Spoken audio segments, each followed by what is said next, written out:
تعالى في ايام كده بتعدي عليك بتحسسك ان كل حاجة في اليوم مقفولة، كل حاجة في اليوم مش كويسة ووحشة، ومودك بيتغير بسبب اللي بيحصل في اليوم ده. بس هو في الحقيقة مش كده. المسلم دايما ما بيهزهوش حاجة، المسلم دايما سترونج زي ما احنا اتعودنا. اليوم دوت بيبقى فيه حاجتين، الحاجتين دول دايما في مصلحتك. ايه هما الحاجتين دول؟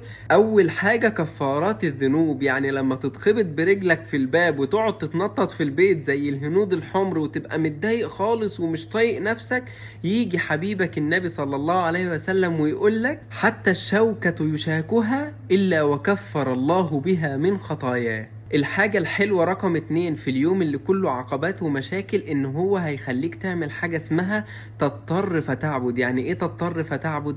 ان اليوم كله يبقى عقبات ومشاكل وهموم وغموم وكل حاجة، فترجع لربك وتقول له: يا رب سهل، يا رب يسر، يا رب حل المشكلة اللي انا فيها.